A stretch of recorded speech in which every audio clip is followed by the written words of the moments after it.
Всем привет! В этом видео я покажу, как самостоятельно изготовить качественный скользящий отвод для кормушки. Сразу хочу сказать, что большинство рыбаков эти отводы делают по-разному. То есть используют разные материалы, используют разные коннекторы, разные трубочки, разные бусинки, разные застежки и прочие элементы. То есть каждый делает по-своему. Я сейчас покажу такой тип отводов под кормушку, который я делаю для себя сам. Признаюсь, что такие отводы я придумал не сам, просто когда-то увидел их в продаже, они мне понравились, я их купил, потом увидел, что самому их сделать совсем несложно, и вот таким вот образом начал для себя делать отводы под кормушки именно такого типа. Ну, сейчас и вам покажу.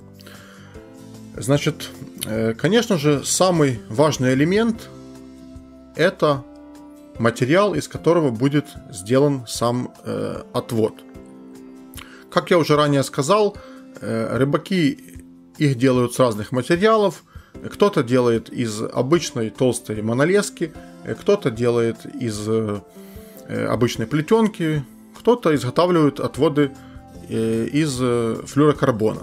Мне же нравится делать отводы под кормушки из поводочного материала для карповой рыбалки. То есть это материал, из которого карпятники вяжут карповые поводки. Конечно же, сразу возникает вопрос, а какого же диаметра должен быть поводочный материал? Ну, здесь все очень просто. Понятно, что чем толще материал, тем большую нагрузку он выдерживает. Поэтому просто нужно понимать, какими кормушками вы будете пользоваться. Чем тяжелее кормушка на вашей оснастке, тем, соответственно, большую нагрузку должен выдерживать отвод под ту самую кормушку. Вот и все. То есть толщина материала, из которого сделан отвод, зависит только от веса кормушки. Ну и следующий параметр – это длина того самого отвода под кормушку. Ну, длину точную я вам сказать не смогу, потому что это уже нужно подбирать индивидуально, интуитивно и имея какой-то опыт. Могу лишь сказать, дать такую подсказочку, чем, вот по вашему мнению, более глубокий ил на том месте, где вы будете ловить, тем длиннее делайте отвод под кормушку. Опять же, это все очень так примерно. Этот отвод может быть и 5 сантиметров, и 10 сантиметров. Может быть даже и больше. Но я, как правило, делаю отвод сантиметров 5-10, больше еще ни разу не делал. Вот. Это все приходит с опытом. Ну, честно, я не могу сказать, вот делайте, например, там 6 сантиметров и все.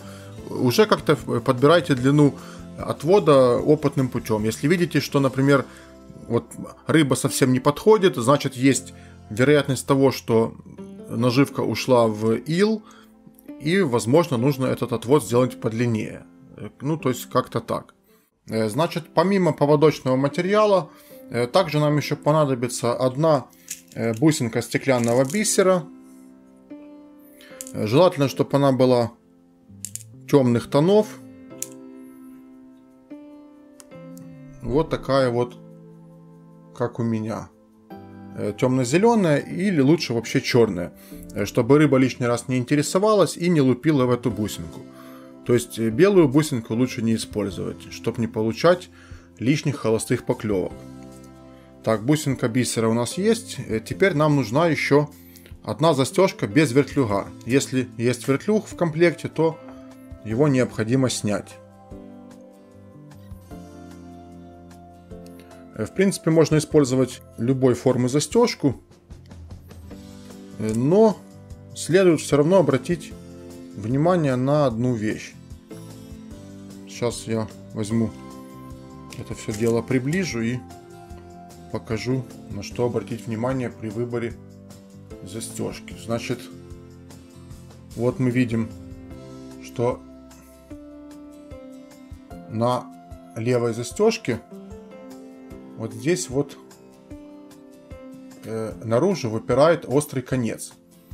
А на правой застежке конец острый тоже есть, но он загнут вовнутрь. И здесь ничего цепляться не будет. А вот здесь вот за этот конец всегда, как назло, цепляется или поводок, или какая-то зелень, какая-то трава. Поэтому такие застежки, конечно, использовать можно, но лучше их не брать. Лучше брать вот такие. То есть форма может быть любая, не обязательно такая, но чтобы конец был загнут именно вовнутрь. Так, продолжаем. И еще нам понадобится термоусадочная трубка. Тоже желательно, чтобы она была темная. Ну, у меня вот она, видите, вообще черного цвета. Как раз то, что надо. Диаметр трубки лучше всего сюда подходит, чтобы был в обычном состоянии 2 мм. А когда она усаживается, становится диаметр 0,75 мм. Вот такая вот трубочка. И в принципе все, больше нам ничего для этого не надо. Берем конец поводочного материала, пока еще ничего можно не отрезать, просто вот так вот отматываем от бобинки и привязываем поводочный материал к застежке. Узел можно брать в принципе любой, главное, чтобы он был надежный, но я думаю, что для этого момента лучше всего подойдет именно узел клинч.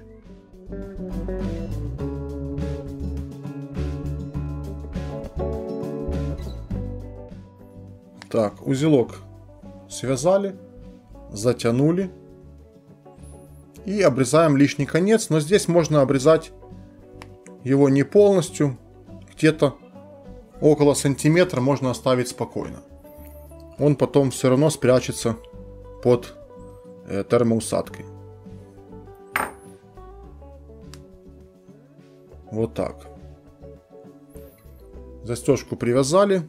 Теперь нам необходимо для себя установить, какой же длины мы хотим сделать отвод под кормушку. Значит, ну давайте представим, что мы хотим сделать отвод длиной 5-6 сантиметров. И, кстати, примерно с такой же длины я советую начинать пробовать ловить таким монтажом. Ну а дальше, как я уже говорил, по ситуации. Ну, то есть примерно 5 сантиметров это где-то вот так, наверное. Плюс мы даем еще на расстояние на узел. Здесь тоже нужно будет вязать клинч. Поэтому вот так вот отмерили с запасом и отрезали. Теперь берем термоусадку и отрезаем два кусочка примерно по сантиметру. Вот один и второй. Есть. И два эти кусочка одеваем на поводочный материал. Вот так. Теперь этот отрезок трубочки мы одеваем на, ну вот так вот натягиваем на застежку. Сейчас покажу. Сильно натянул. Сильно натягивать не надо. Вот так вот буквально на край. Вот. Натягиваем эту трубочку и пока так ее и оставляем. А вторую трубочку просто пододвигаем туда, ближе к застежке, чтобы она нам пока не мешала. Берем теперь бусинку бисера, вставляем в нее поводочный материал, протаскиваем до нужной длины, чтобы вот это расстояние, как мы уже говорили, получилось сантиметров 5.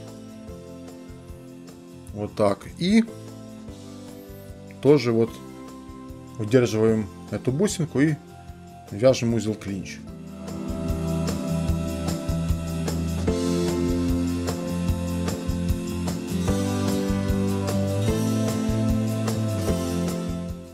И лишний конец обрезаем. Тоже обрезаем его не до конца, можно оставить где-то тоже около сантиметра, вот так. Вот так вот у нас получилась эта бусинка. Привязана. Ну и теперь вот эту вот трубочку вторую, как многие уже догадались, нужно подвести ближе к нашему бисеру. И чтобы в нее вошел тот конец, который мы оставили, ну, когда обрезали. Вот такая ситуация должна получиться. В принципе, отвод под кормушку почти готов. Осталось только подготовить кипяток для того, чтобы эту трубочку усадить. Ну, трубочка термоусадочная, поэтому трубочка усаживается. Она усядется и надежно зафиксирует все вот эти узелки, и конструкция будет вообще практически монолитная.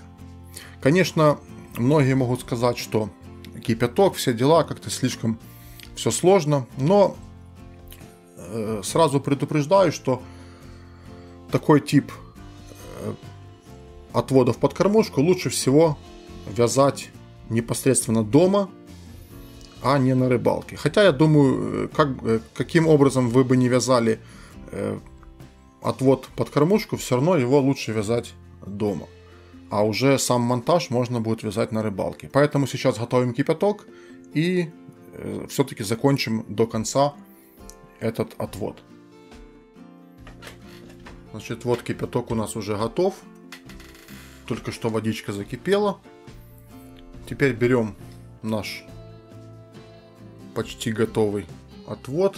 Проверяем, чтобы все трубочки были на своих местах. И вначале опускаем одну. Немного. Вот так.